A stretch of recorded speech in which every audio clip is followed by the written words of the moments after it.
आपकी ये 3 गलतियाँ आपके शरीर को बीमार बना रही हैं और वो भी अंदर से। समय रहते अगर आप इन्हें पहचान नहीं पाएँगे और इसे नहीं रोकेंगे, तो फिर आपका जीवन निरोगी नहीं होगा। पर अगर इन गलतियों को आप दोहराते ही रह गए, तो ये समझ लो कि आपका शरीर कमज़ोर होता जाएगा और बीमारियों का अड्डा बन जाएगा। ये 3 गलतियाँ क्यों नहीं करनी चाहिए, चलिए हम डिटेल में आपको बता देते हैं। आज की ये जानकारी आपको पसंद आनी चाहिए, अगर आपको पसंद आएगी, तो इसे औरों के साथ भी शेयर करें। आज हम बात करने वाले हैं ऐसी 3 गलतियों के बारे में जिन्हें अक्सर बहुत से लोग दोहराते रहते हैं, पर यकीन मानिए इन गलतियों को आपको नहीं दोहराना चाहिए। वो है हमारे शरीर के किसी भी तरह के वेग को रोकना। आपने देखा होगा कि बहुत सारे लोग ऐसे हैं जो कई बार कई ऐसी चीज़ें जिन्हें हम नेचुरल तरीके से उसी समय पर करना चाहते हैं, उसको रोकने का प्रयास करते हैं। जैसे कि मान लीजिए आप कहीं पर सफ़र कर रहे हैं या कहीं पर बैठे हैं, किसी के बीच में हैं, तो अगर बहुत ज़्यादा प्यास लगी है तो आप कोशिश करते हैं कि पानी उस समय ना पिएँ, आप बातचीत कंप्लीट कर लें या जिस मीटिंग में है, जिस सफ़र में है वो कंप्लीट कर लें तब पिएँ। तो ये प्यास का वेग होता है। अगर इस वेग को आप ज़्यादा रोकेंगे तो आपके शरीर में बहुत सारी बीमारियां आने लगेंगी। ऐसे ही कई और सारे वेग हैं, जैसे कि भूख का वेग होता है। बहुत तेज जब भूख लगी होती है लेकिन हम खाना नहीं खा पाते हैं, किसी काम में फंसे हुए हैं, सोच रहे हैं थोड़े समय के बाद खाएंगे, तो ये आपके शरीर के लिए नुकसानदायक है।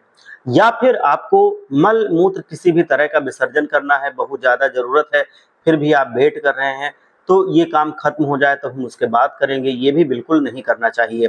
तीसरा, अगर आपको बहुत ज़्यादा छींकें आ रही हैं और आप कहीं बैठे हैं, बार-बार आप उसको रोकने का प्रयास कर रहे हैं, तो ये भी शरीर के लिए बहुत ही नुकसानदायक होता है। अगला, अगर आपको बहुत ज़्यादा जम्हाई आ रही है, तो ये सिम्पटम होता है कि शरीर में ऑक्सीजन की कमी हो गई है और मुँह खोलकर आप ज़्यादा मात्रा में ऑक्सीजन लेते हैं। पर अगर उस समय पर आप अपनी जमाई को रोकने का प्रयास करते हैं, तो ऐसा करने से शरीर में ऑक्सीजन की कमी हो जाती है, जिससे कि आपको चक्कर जैसी स्थिति के लिए रूबरू होना पड़ सकता है, मतलब चक्कर जैसी स्थिति बन सकती है। आप अगर ऐसा करते हैं तो चक्कर ज़रूर महसूस होगा, ये आप कभी करके भी देख सकते हैं।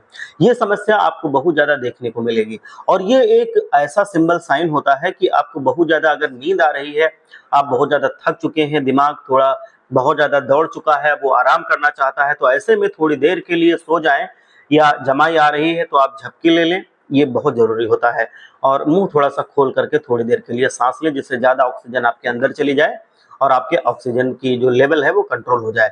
चाहे आप किसी के पास बैठे हों, थोड़ी देर के लिए साइड हो जाएँ, मुँह पर हाथ लगा लें, और क्योंकि ये शरीर में ऑक्सीजन की कमी को पूरा करती है। अगर आप मल-मूत्र के वेग को रोकते हैं तो ये क्या करते हैं, मान लीजिए आपको वेग है या फिर आपको पूरी तरह से टॉयलेट आई है, आपको यूरिन आया है, अगर आप इसको होल्ड करते हैं, तो ये जितने भी टॉक्सिन्स हैं जिन्हें शरीर से तुरंत ही बाहर जाना चाहिए, ये बॉडी में होल्ड कर रह जाते हैं और फिर वो खून में मिलने लगते हैं। इससे फिर टॉक्सिन्स हमारे ब्लड सेल्स में पहुँच करके शरीर के अलग-अलग हिस्सों तक पहुँच जाते हैं, जिसकी वजह से लोग बीमार पड़ने लगते हैं। और गंदगी जो ब्लड है उसमें जमा होने लगती है और एक्ने की समस्या, होठों पर बहुत ज़्यादा फटना, एड़ियों का फटना और तरह-तरह की दिक्कतें होने लगती हैं। ये सब वेग आपको रोकना नहीं चाहिए। शरीर में बार-बार गाँठें बन सकती हैं और भी कई सारे दुष्प्रभाव हो सकते हैं, क्योंकि अगर आप किसी भी तरह के वेग को रोकते हैं तो टॉक्सिन्स बॉडी में वापस जाने लगते हैं, जिससे कि आपके शरीर को नुकसान पहुँचता है। आयुर्वेद में तो यहाँ तक कहा गया है कि अगर आप बहुत ज़्यादा भूख-प्यास में हैं, अगर आप उसको कंट्रोल कर रहे हैं, तो इससे शरीर में लगभग 103 रोग बन सकते हैं। 103 103।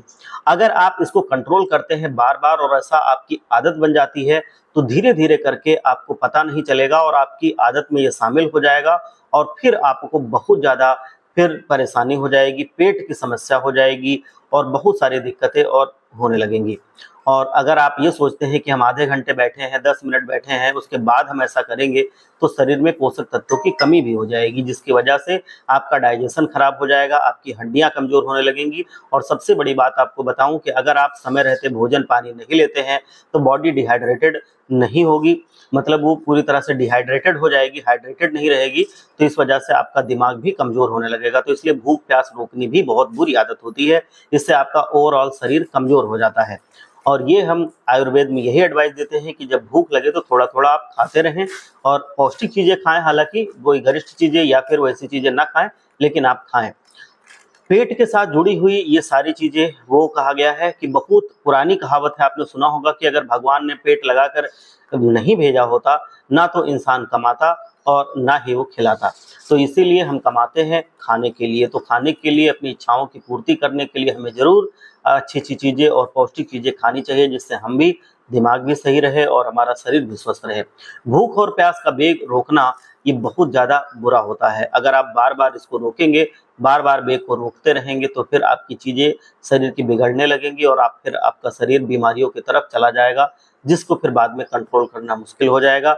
हालाँकि खानी सारी चीज़ें आपको पौष्टिक हैं, लेकिन फिर भी रोकना नहीं है, चाहे वो किसी भी तरह का वेग हो। तो आपको और भी सारे कुछ वेग होते हैं, जिनको ऐसे ओपनली नहीं बताया जा सकता। कोई भी वेग ज़्यादा रोकना दुष्प्रभाव ही देता है। तो आप ऐसे वेग को मत रोकें और आप स्वस्थ रहें, मस्त रहें, तंदुरुस्त रहें, हमारा यही प्रयास है।